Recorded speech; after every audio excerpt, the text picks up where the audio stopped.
Hello, today I'm going to show you some simple techniques in tomato care, mainly pruning, training, weeding, watering and mulching. If you saw my video polytunnel project, you will have seen that these were the last ones in the shop and in a terrible condition when I bought them, and they've really recovered well. Um, if I zoom in to here, you can see this big fat stem, and then if I go down, you can see the stem is much smaller from when it was in the shop. And the same over here, like big fat stem here, little spindly stem at the bottom. So all these ones have already been recently pruned, so I've got some others that I can prune today. The main thing you want to do with a tomato is just have one stem tied to the cane and pick off all the side shoots. So here is one that has never been pruned. Naturally they seem to want to grow into like a bush with lots of branches, but that isn't the best way to grow them. So just with a little scissors, first of all you need to not have a cat in the way when you're trying to do it. Right, so you identify the main branch. So that's here. That's quite a big branch, but it's not the main branch, you see. It's there, and then there's another little one there, and they keep producing them. It's a constant battle. So this is the main branch here. So that's what we want. So we're going to get rid of all these. Now you can either snap them off like that, but just be careful you don't make a tear down the stem.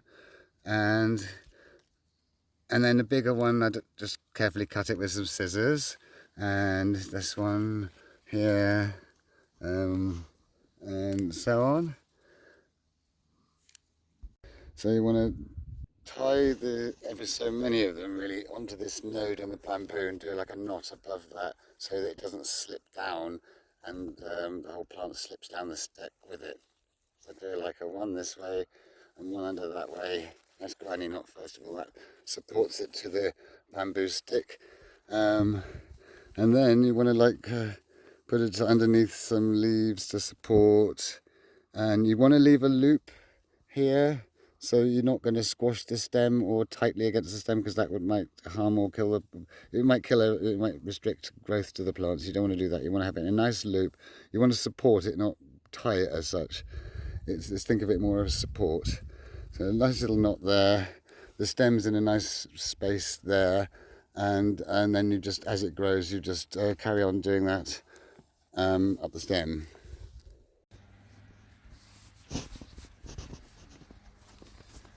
So these ones are a bit bigger because they're in the polytunnel, and you see they're tied to the node, just holding them up. Nice loop for support there. And the next one we're probably tied to there, probably when it's a bit bigger, and then the next one will probably tied to that node again, and they go all the way up to the top of the stems. And then when they get to the top of the stems, if the summer's long enough for that, then you can untie all the way down, lie them along the ground, and then tie them up the next one. So that's training and pruning. So the next one is weeding. All these weeds that have come up under the tomato plants look very daunting. There's even a little stinging nettle there, little buttercup here, little dock plant, all sorts. But they're not as hard work as you would think. So you can use one of those little garden forks, but I find it easier to use my hands. Just scoop in under the roots here and get them out with all the roots and shake all the soil off, so they won't grow again. But you don't want to throw them away because they've all got soil attached to them, and you're throwing your soil away, and that's soil erosion. You just don't want that. So you get all of them out and then just put them somewhere where they can die and dry. Or like in a little pile somewhere, like kind of there on that bit of manure. The ground for the tomatoes was prepared by digging quite a lot of manure in. If you look at my video polytunnel project, then you can see exactly how I prepared the ground for the tomatoes.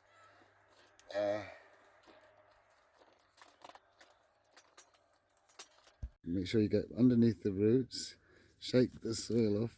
See, that's a little thistle plant there with its root, and then here, and right underneath this is a dock plant, again with a very deep root. You don't want that to get any bigger. And somewhere here, a little stinging nettle plant with its roots as well. Shake all those roots off and put them somewhere to dry and die. So if you've got to lean over to get further in, you don't want to rest on the ground here because you'll compact the soil, so make sure that all your weight goes onto your pathways.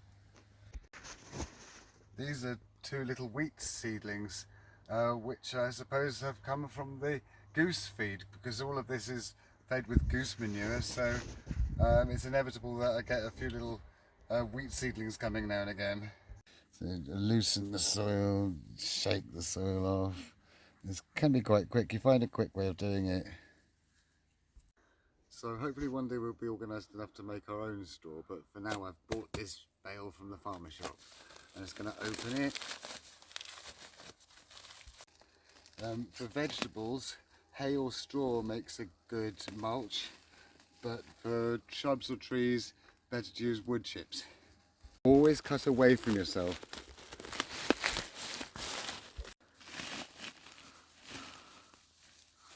So, start getting it out. Like so. So you want to spread it out around the tomato plants. Try not to get it right next to the stem, and you want it about 4 inches deep, which is about 10 centimetres. Remember to keep kneeling on your path. Even though it's covered in straw, you still don't want to compact your soil. And the benefits of putting a mulch on is it dramatically reduces the amount of weeds you have, and it retains moisture and reduces the amount of watering you do. Of course, tomatoes like a lot of water, so that saves a lot of water. So just come as far as the courgette now, and the cucumbers.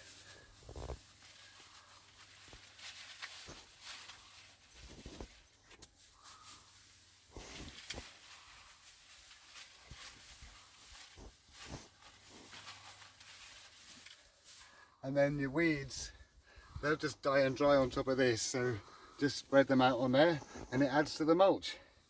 No soil erosion. Just go round and make sure that all the leaves that have been buried in the straw are just gently lifted out of the straw, like that. And just go round all of them doing that. And then it's time to water them. So if you can, it's always good to use pond water to water your plants. It's way more nutritious than tap water.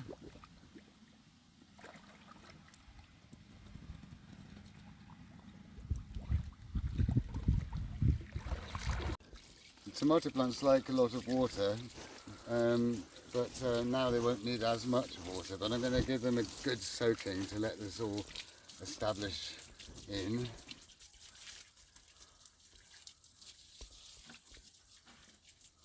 So as far as varieties go, these first three, that one money maker.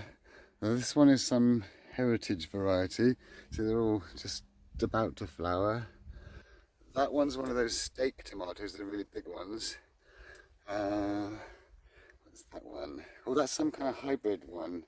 Forget the name, but it's some kind of hybrid.